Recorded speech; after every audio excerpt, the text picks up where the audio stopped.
What happens when both right and left-leaning ideologies in America borrow Martin Luther King Jr.'s words to further their own agenda? I discuss this and more on today's episode.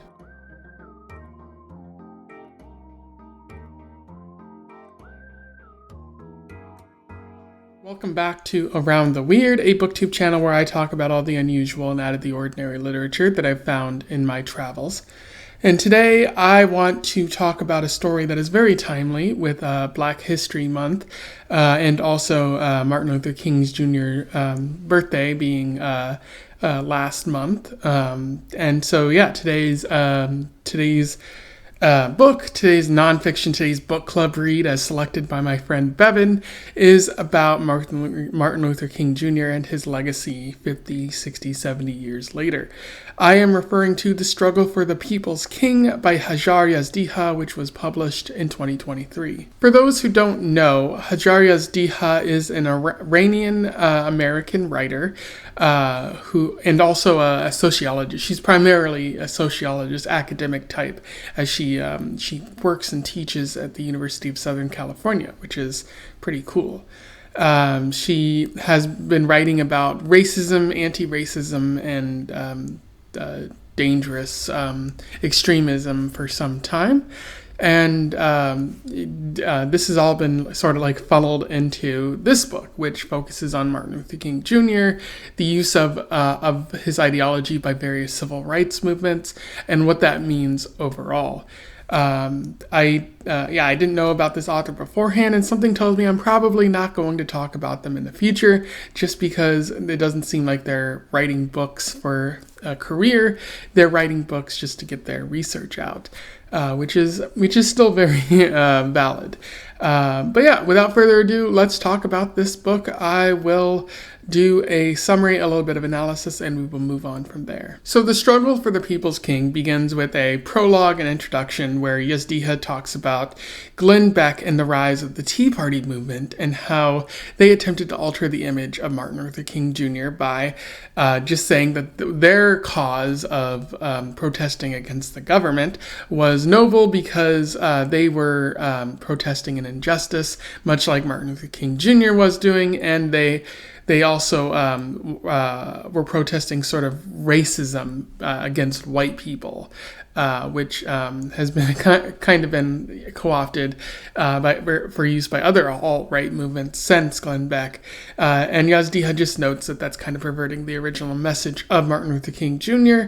She goes on to talk about collective memory, specifically noting that the collective memory is the idea that we have a societal sort of memory where we discuss we have like a sort of established events from the past of what happened, who the heroes were, who the villains were, and there are attempts to sort of alter the collective memory of who Martin Luther King Jr. is, and that happened ever since he was assassinated, with people trying to preserve his memory and talk about or create sort of a holiday that focused on him, pass the civil rights legislature that he definitely wanted, and do more than that, although there were attempts to stop the more there.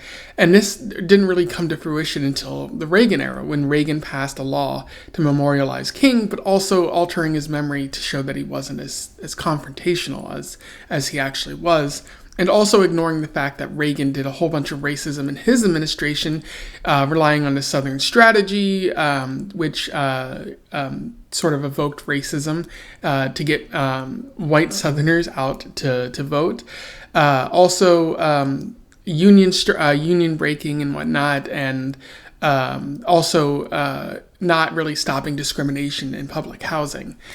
So Reagan just kind of allowing all that to happen and not bothering to actually push the message of Martin Luther King Jr. any further, because that doesn't work in a capitalist society. And then Yazdiha also talks about how there are different interpretations of the same event, leading conservatives to believe that they might be, the Rosa Parks of their time, even though they're definitely not, and leading liberals to also kind of co-opt that message, although their causes are sometimes more righteous. And then liberals and conservatives are both evoking the civil rights movement. Yazdiha talks about that through the lens of the LGBT movement, the immigrants' right movement, the Me Too women's rights movement.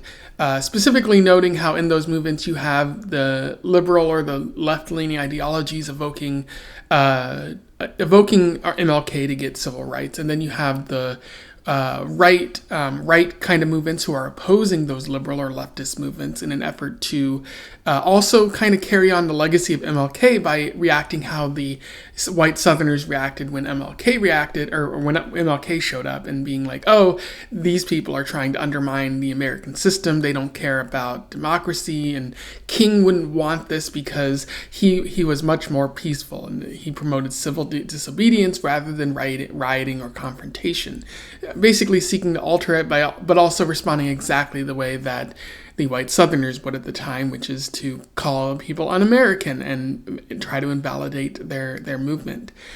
She also specifically notes how the Me Too movement brought Black women back into the fold, with Alyssa Milano working with the original creator of the Me Too movement, who was a Black woman, and trying to sort of provide justice and bring feminism back into a sort of multi-racial kind of area.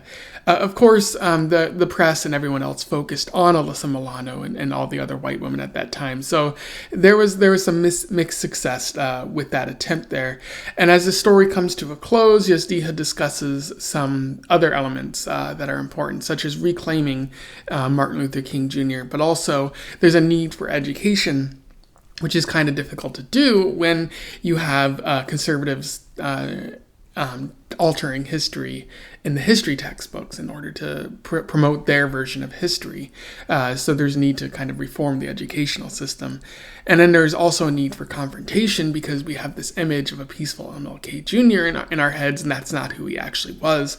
And so you need to confront and fight and actively work to undermine various systems and get rid of them, such as the justice system, which isn't very just, and the prison system as well, and just create new ideas, new systems that benefit everyone. And that's really where the story ends there. In terms of analysis, I already discussed a few of the ideas in the summary section, but Yazdiha presents a couple different ideas that are worth talking about a little bit more.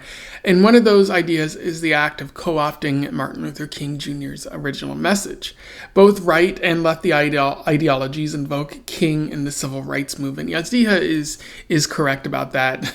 Whenever there's a civil rights movement, whenever there's a dispute between right and left, you can usually see that Martin Luther King is invoked in some capacity, whether it be by the conservatives or the liberals or someone nestled in there.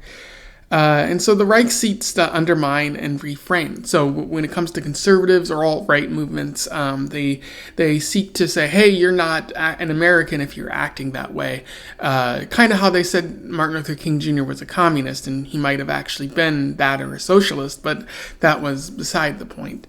Just basically undermining and saying your movement isn't valid. We are not working or like we aren't we won't work with you, or we don't accept what you're trying to do, or reframing it, especially reframing King as a peaceful figure, and that anyone who tries to confront and try to get more out of their rights and civil liberties, like that's not what King would have wanted. We saw that during the 2020 riots after George Floyd and many other Black individuals were murdered by the police. People rioted, people protested, and both liberals and conservatives would say, "Hey, that's not what King would want, and you're damaging your community." And that's incorrect. King would have actually, he said the riot is a language of the unheard, and here's me kind of just taking his words to say something else here, and a good example of that. But King wouldn't have just stood by as people were murdered in his community by an unjust system. And so using that, reframing King as peaceful, is another way to undermine these movements, or just make them seem less valid. And the left also seeks to co-opt King in some way. Maybe it's not as harmful in terms of just reframing his image altogether, but the left seeks to justify their movement with King by saying, King fought for civil rights. We are also fighting for civil rights in the LGBT specter and the immigrant rights specter. And in many of those cases, they're justified, and especially in the past, Martin Luther King's relatives in some capacity have shown up to these movements and said, yes, this is valid, this is what King would have wanted, and he talked about it in some capacity long ago. But there are still some liberal alterations as well, trying to get King to have said something that he didn't actually say, or missing the point entirely and calling for peace rather than actual justice, and sort of siding with the oppressors in the end. And so what you end up with is sort of a dilution of King's original message and purpose. Now, does that happen when the left tries to use it for their civil rights movements? I'd say not as much, but there is a dilution because you ignore what King was actually fighting for. He was fighting for black civil rights. And by saying, oh, King would have wanted this, you ignore the fact that those black civil rights haven't really been obtained or have been chipped away since the 1960s. It's very noble to try to use his words, but it's also important to remember what he originally fought for and how that is still unfinished. So lots to consider. I like how Yazdiha points at that and says, hey, let's not forget what King was actually fighting for. Yazdiha also talks about the white supremacist power structure in America. Like other authors in other books that I read, and even some that she mentions here, Yazdiha is commenting on the racist American system, how it seems designed to promote white supremacy, and any time a black individual sort of objects against it, they are taken down in some way, either killed or their message is sort of silenced, or they're labeled un-American in some way. Because the only way to truly be American is to allow this white supremacist power structure to continue, which is not ideal in any way. Yazdiha is noting that years later, there is still a struggle for civil rights, especially for black individuals, but also for, as she shows in the story, like LGBT rights, trans rights, which is part of LGBT, but it's specific to note that too. Or good to note that too. Immigrant rights, women's rights, Latino rights, a whole bunch of rights that are being lost across the board. And Yazdiha notes that this is intentional. This is how the system works. You have a group of people coming together to say, hey, we don't like this, and then the system kind of capitulates a little bit in order to get them to quiet down, but it doesn't give them exactly what they're asking for, and eventually just takes away a lot of that. You see that with Reagan's sort of celebration, but also undermining of the black civil rights movement, saying, hey, we liked Martin Luther King, let's give him a holiday, but then behind the scenes sort of taking away voting rights and allowing these white supremacist power structures to continue in the South and many other areas. And that's how the system kind of thrives, is by taking away your rights when you're not really noticing. And this continues even to this day with the current alt-right sort of rising up and using their grievance politics of, oh, a person of color once told me that I was bad, or that the system that I was so happy for was bad. So now I'm going to make their lives completely miserable and also take down other civil rights groups as well, because what else is there to do but be as racist as possible in America? And then when they, not only do they do that, but then they also evoke Rosa Parks, Martin Luther King Jr., especially during the pandemic when a bunch of people said, oh, I'm choosing not to get the vaccine, I'm choosing not to mask up or socially distance. That makes me an American, and that makes me a Rosa Parks fighting against the government. And that's absolutely not what Rosa Parks did. Again, it's undermining the message, it's reframing it so that what Rosa Parks was doing was fighting against the government rather than fighting against a socially unjust system. And then the last thing I'll note is sort of the final act of the book, the final chapter, is the act of reclaiming Martin Luther King Jr., like his message, his politics, and also obtaining true justice, social justice, actual justice in an unjust system.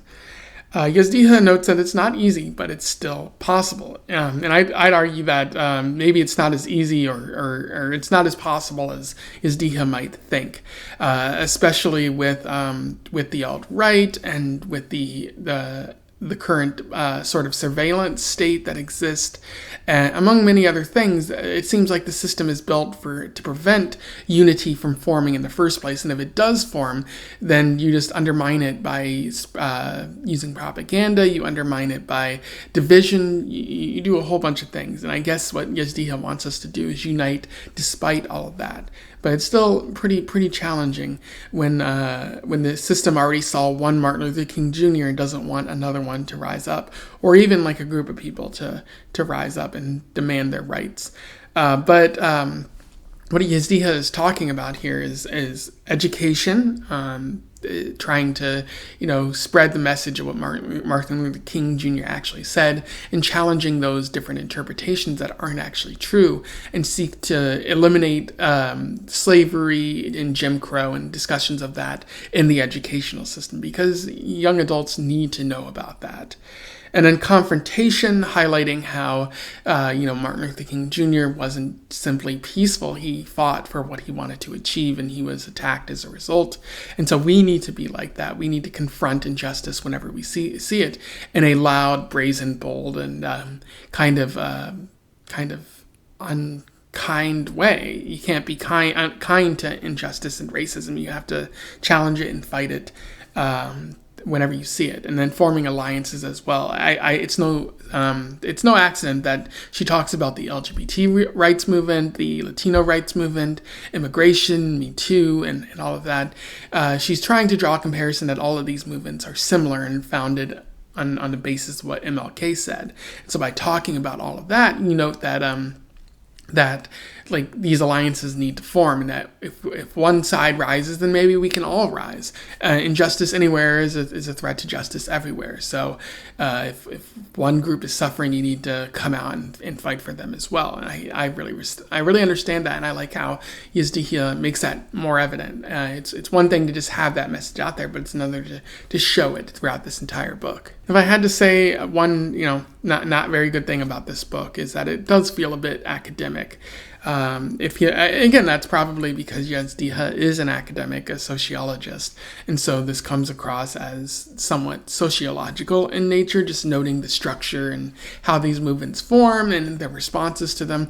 I feel like she even uses the same sort of flowchart throughout the book, just changing the names and also maybe some of the responses that people got in those movements. But I wouldn't say that's enough to bring the story down. It just does feel a bit too academic at times. Anyway, those are my thoughts on The Struggle for the People's King by Hajar Yazdiha.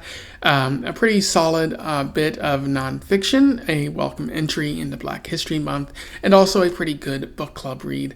If you're interested in learning more about this book, join the link to the Discord, or click on the link to the Discord in the description below, and we can tell you where to find the book, and you can be a part of our fun little book club that Bevan's created. I do think this is a very interesting read and worth looking into, especially as more people sort of co-opt Martin Luther King's message, even though it's been 50 or so years down the road. It's important to remember what he said and how people are using his message in good and bad ways. So let me know what you think about this in the comments below. Otherwise, don't forget to like, share, and subscribe so that more people can find out about this book or this author or this researcher if they don't already know.